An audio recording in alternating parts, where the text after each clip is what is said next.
Hello दोस्तों, स्वागत करते हैं आपको अपने यूट्यूब चैनल आरके क्लासेस 22 में।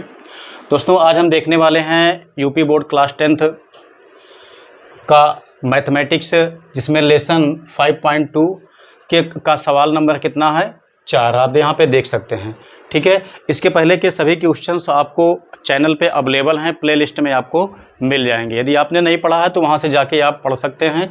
आप हमारे साथ पढ़िए, बिल्कुल आसान भाषा में यहाँ पे सवालों को समझाया जाएगा और निश्चित ही उम्मीद करते हैं आपको कि प्रत्येक सवाल आपके समझ में आएगी, कहीं भी आपको कोई दिक्कत होने वाली नहीं है।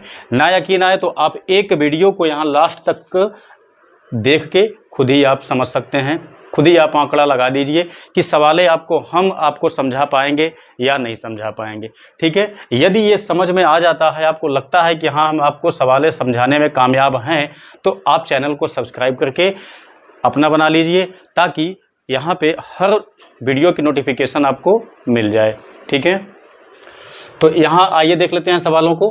कहा गया है जांच कीजिए कि शून्य समांतर श्रेणी इतना का एक पद है, ठीक है। कहा गया जांच कीजिए कि शून्य समांतर श्रेणी इतना 31, 28, 25 डॉट डॉट का एक पद है। कौन सा? शून्य इस टेबल यानी इस सीक्वेंस का एक पद है। ये आप जांच करके बताइए कौन सा पद है, वही हमको निकालना यहाँ पे है, ठीक है। तो इसके लिए हम आपको यहाँ पे बिल्कुल आसान शब्दों में समझाएंगे कि क्या करना पड़ेगा। देखिए, सबसे पहला काम है ये कि हम यहाँ पे पहला पद मान लेते हैं। क्या है पहला पद? आपके पास कितना दिया गया है? 31 दिया गया है। अब यहाँ से हम क्या निकालेंगे? कॉमन डिफरेंस निकालेंगे, ठीक है। इसके लिए क्या होगा? 28 में से हमको 31 घटाना पड़ेगा। हम 28 में से 31 घटाएंगे तो आएगा कितना? -3 आएगा, ठीक है। 28 3 31, तो यहाँ पे -3 आ गया। अब ध्यान दीजिए, ये जो आपका दिया गया है कि शून्य श्रेणी का एक पद है, ये हमको जांच करके दिखाना है, तो हमको यहाँ पे थोड़ा सा मान के चलना पड़ेगा कि हम मान लेते हैं कि ये शून्य जो है इसी टेबल का, इसी सीक्वेंस का एक हिस्सा अवश्य है। इसके लिए हम क्या मानेंगे? माना कि n वां पद शून्य है, ठीक है। हमको यहाँ पे मान के चलना पड़ेगा, माना n वां पद शून्य है, ठीक है। n वां पद इक्वल शून्य हम मान के चलते हैं। तो भैया अब आप देख सकते हैं, यहाँ से हम जानते हैं कि चूंकि n वां पद का सूत्र क्या होता है? n वां पद is equal a plus n-1 into D, ठीक है। ये हम मान के चले हैं। अब देखिए, n वां पद को हमने क्या मान लिया है? शून्य मान लिया है। तो n वां पद के स्थान पे हम कितना लिखेंगे? शून्य लिखेंगे। आगे आप देखिए, a का मान कितना दिया गया है? 31 दिया गया है, प्लस n नहीं पता है, इंटू डी आपका -3 है, ठीक है। अभी आप इसको लास्ट तक देखते रहिए, नहीं यहाँ से आपकी सवाल ख़त्म नहीं होती है, आप आगे चल के निश्चित ही फंस जाएंगे, ठीक है। क्योंकि आगे आपको एक ऐसी विशेष बात यहाँ पे बताई जाएगी जिससे पता चलेगा कि ये आपका शून्य इसका एक हिस्सा है या नहीं है, ठीक है। तो आइए देख लेते हैं। यहाँ पे आप देख सकते हैं 31 को हम इस साइड में ले आएंगे तो ये हो जाएगा -31, यानी शून्य में से 31 घटाएंगे तो कितना बचेगा? -31 बचेगा। अब यहाँ से देखिए क्या है? n-1 इंटू -3, ठीक है। अब यहाँ से आप देख सकते हैं कि यहाँ आपका माइनस से माइनस कैंसिल हो गया है।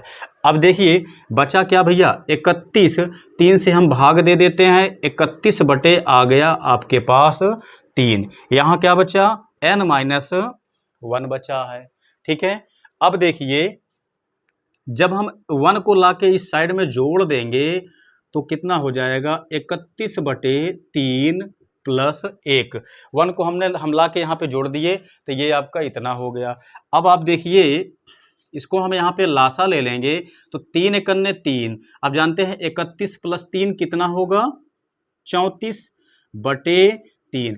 अब आपको यहीं पे ध्यान देने वाली बात है कि शून्य आपका इस सीक्वेंस का एक हिस्सा हो सकता है कि नहीं हो सकता है, ठीक है।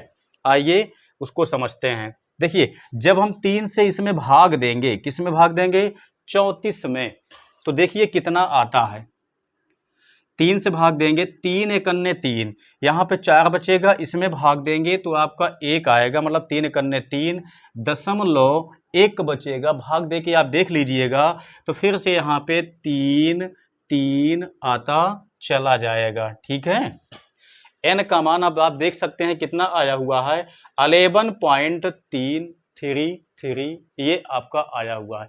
यहीं से आपको पकड़ना है कि शून्य इस सीक्वेंस का हिस्सा हो सकता है या नहीं हो सकता है। ठीक है, क्योंकि यहाँ पे अगर ये पूर्णांक में आ गया होता, पूर्णांक का मतलब 11 ही आ गया होता या 10 आ गया होता, कोई भी एक पूर्णांक संख्या आ गई होती, तब निश्चित ही ये शून्य आपका इस टेबल का हिस्सा होता। लेकिन चूंकि ये भिन्नात्मक में मान आया हुआ है, इसलिए शून्य इस सीक्वेंस का हिस्सा नहीं है। तो लास्ट में आपको आंसर में क्या लिखना है, आपको लिखना है कि शून्य दी गई सीक्वेंस यानी कि दी गई श्रेणी का अवयव नहीं है। ठीक है, तो उम्मीद करता हूं कि सवाल आपके समझ में निश्चित ही आ गई होगी।